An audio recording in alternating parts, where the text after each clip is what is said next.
आप कृषि जगत से जुड़े हुए लोग हैं तो एक और जानकारी आपके सामने रखना मुझे बड़ा मन करता है। मुझे पता नहीं है दुनिया में कहीं किसी किसान का स्टैच्यू हो। हमने दुनिया में सबसे ऊंचे स्टैच्यू के रूप में स्टैच्यू ऑफ लिबर्टी की चर्चा सुनी है, लेकिन मेरे सारे कृषि जगत के लोगों को जानकर के खुशी होगी कि भारत में आजादी के आंदोलन में जिस महापुरुषों ने किसान शक्ति को जागृत किया, किसानों को आजादी के आंदोलन का मुख्य धारा में जोड़ा, वे सरदार वल्लभ भाई पटेल की दुनिया की सबसे ऊंची प्रतिमा भारत में है। पीएम मोदी ने कहा है कि भारत जितना प्राचीन है उतनी ही प्राचीन एग्रीकल्चर और फूड को लेकर हमारी मान्यताएं और हमारे अनुभव हैं।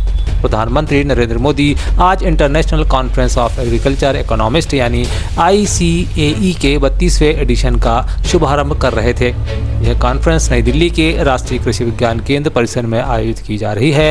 यह कॉन्फ्रेंस दुनिया भर में खेती और उससे जुड़ी समस्याओं और उसके समाधान खोजने के लिए हर 3 साल में आयोजित की जाती है। भारत में इसका आयोजन 65 साल के बाद किया जा रहा है, जो 2 अगस्त से 7 अगस्त तक चलेगा। मध्य प्रदेश के मुख्यमंत्री डॉक्टर मोहन यादव ने आज रक्षाबंधन और श्रावण मास उत्सव कार्यक्रम में दमोह को बड़ा तोहफा दिया है। सीएम ने जबेरा को नगर परिषद बनाने की घोषणा एक कार्यक्रम के दौरान की है। इस मौके पर मुख्यमंत्री डॉक्टर मोहन यादव की कलाई पर दमोह के जबेरा में लाडली बहन ने राखी भी बांधी। रक्षाबंधन कार्यक्रम में मुख्यमंत्री डॉक्टर मोहन यादव ने कहा कि आज के इस अवसर पर दमोह में जब आ रहा हूं और बहनों से राखी बंधवाऊंगा तो यहां के विधायक और सांसद की मांग भी पूरी करना पड़ेगी। आज से तेंदुखेड़ा और जबेरा के बीच 4 करोड़ के पुल का लोकार्पण कर रहा हूं, साथ ही जबेरा को नगर परिषद बनाने का ऐलान भी कर रहा हूं। आज के इस अवसर पर दमोह जब आ रहा हूं और बहनों से राखी बंधवाऊंगा, आपका आशीर्वाद लूंगा, तो यहाँ के विधायक जी ने कोई मांग रखी, सांसद जी ने कुछ मांग रखी, इसको तो मानना ही पड़ेगा। आप चिंता मत करो, आज 4 करोड़ से ज्यादा के पुल की तो सौगात दे रहा हूं यहीं से लोकार्पण करते हुए, तेंदुखेड़ा और जबेरा के बीच का। और उसके बाद नगर परिषद जबेरा को बनाने की घोषणा की जाती है। हमारे अपने इस जबेरा के अंदर आपके भी अधिकार बढ़ेंगे, नगर परिषद बनेगी, चुनाव आएंगे, बहनों के लिए जोरदार ताली बजाओ। 50% बहनों को पार्षद का मौका मिलेगा। और बहुत जल्दी आने वाले सभी चुनाव जोरदार अभिनंदन माननीय प्रधानमंत्री जी का करिए, जिन्होंने लोकसभा में कानून बनाया कि आने वाले समय में 33% हमारी बहनें सांसद और विधायक भी बनाई जाएगी। व्यापम मामले पर 2016 में सीएम हाउस घेरने वाले कांग्रेसियों को MP MLA कोर्ट ने 2 साल की सजा सुनाई है। सजा पाने वालों में कांग्रेस के पूर्व विधायक विपिन वानखड़े और पार्टी के प्रवक्ता विवेक त्रिपाठी सहित अन्य लोग शामिल हैं। कोर्ट के विशेष न्यायाधीश स्वयं प्रकाश दुबे ने 8 साल पुराने केस में पूर्व विधायक विपिन वानखड़े सहित प्रदेश NSUI के अध्यक्ष आशुतोष चौकसे और आकाश चौहान, धनाजी गिरी को 2 साल की सजा सहित 11,11 हज़ार का जुर्माना भी लगाया है। बता दें कि 2016 में सभी पर हबीबगंज पुलिस द्वारा IPC के द्वारा 353, 326, 333 और 147 में मामला पंजीबद्ध किया गया था। मामले पर कांग्रेस प्रवक्ता विवेक त्रिपाठी ने इसे माननीय न्यायालय के फैसले का सम्मान बताते हुए इसे भाजपा सरकार के प्रतिशोध वाली घटिया राजनीति बताया है। मध्य प्रदेश के रीवा में बड़ी घटना हो गई है। स्कूल से पढ़ाई कर लौट रहे बच्चों पर दीवार भर कर गिर गई। दबने से बच्चों की दर्दनाक मौत भी हो गई। साथ ही एक महिला और 4 को घायल अवस्था में अस्पताल में भर्ती करवाए जाने की सूचना है। हादसे की सूचना पर पुलिस और प्रशासन के अधिकारी मौके स्थल पर पहुंचे हैं। साथ ही बच्चों के शवों को मलबे से बाहर निकाला। घटना के बाद अफरा तफरी मच गई। रीवा जिले के गढ़ थाना क्षेत्र घटना पर पूर्व मुख्यमंत्री कमलनाथ ने सोशल मीडिया पोस्ट पर दुख प्रकट करते हुए परिवार को शोक संवेदनाएं प्रकट की हैं। सहकारिता मंत्री विश्वास सारंग ने कहा है कि सहकारिता में नवाचार करने वाली समितियों का प्रदेश स्तर पर फेडरेशन बनाया जाएगा। फेडरेशन के माध्यम से उनके उत्पाद के विक्रय की संपूर्ण व्यवस्था भी की जाएगी।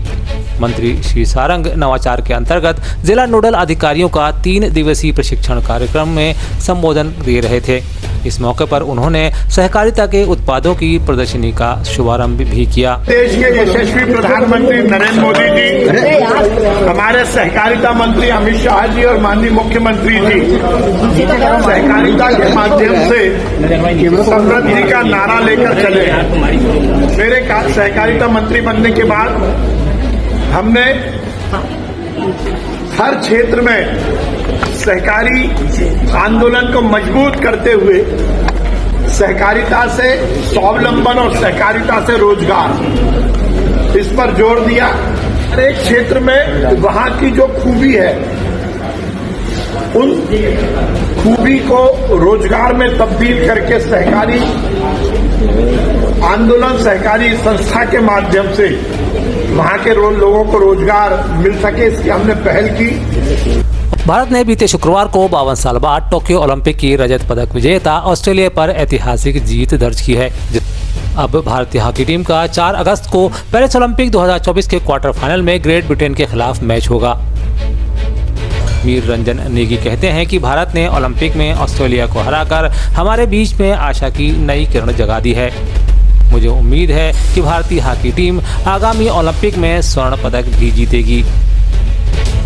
टोक्यो ओलंपिक्स में भारत को कांस्य पदक मिला था, 41 साल के बाद में मिला। उसके बाद में टीम से इस बार उम्मीद है कि वो जो कलर है मेडल का वो हम लोग चेंज करके देखें। टीम ने अच्छी शुरुआत की, जिस तरीके से उन्होंने लगातार एक के बाद एक मैच जीते और बेल्जियम जैसी टीम जो पिछली बार की ओलंपिक विजेता रही, उसको भी हम लोगों ने लीड लेके हम लोग बड़ी मुश्किल से 1 गोल से हारे। बेल्जियम ने ऑस्ट्रेलिया को 6 गोल से शिकस्त दी, 6-2 से। तो कहीं ना कहीं लगने लगा था कि नहीं, ऑस्ट्रेलिया को हम भी हरा सकते। और आज 52 साल के बाद ओलंपिक में भारत ने ऑस्ट्रेलिया को हराकर एक आशा की एक नई किरण जगा दी हमारे। लोकसभा चुनाव नतीजों के करीब 2 महीने बाद एक बार फिर कांग्रेस की ओर से एक रिपोर्ट का हवाला देते हुए वोट प्रतिशत पर सवाल खड़े किए गए हैं। कांग्रेस नेता और दिल्ली के पूर्व सांसद संदीप दीक्षित ने शनिवार वोट फॉर डेमोक्रेसी की रिपोर्ट का हवाला देते हुए कहा कि इससे कुछ ऐसी बातें निकल कर आती हैं जिसको हम इग्नोर नहीं कर सकते। संदीप ने कहा, यदि किसी सर्वे में 1 या 2% से अधिक का अंतर आता है तो उसे गलत माना जाता है। उन्होंने कहा कि यदि चुनाव नतीजों की बात करें तो वोट प्रतिशत का जो अंतर है उसके हिसाब से वे सही नहीं थे। वो ये कहते हैं कि जब इलेक्शन कमीशन से पूछा गया तो इलेक्शन कमीशन ने कहीं ये जवाब दिया कि साहब कभी कभी हमको दिक्कत आती थी, हम पूरी इंफॉर्मेशन नहीं बता पाते थे, कभी नेट नहीं चलता था।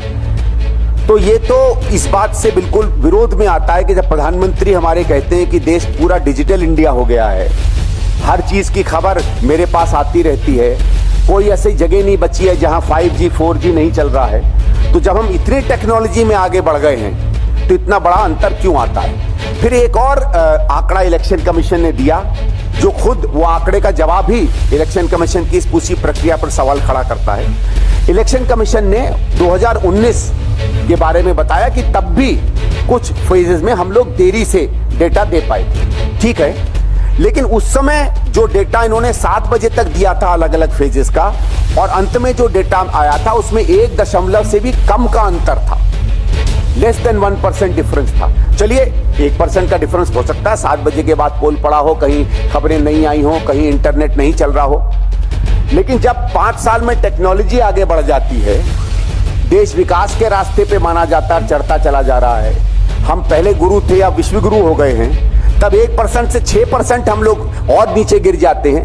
ये सवाल न केवल इलेक्शन कमीशन पे पड़ता बल्कि पूरी प्रक्रिया पे पड़ता है।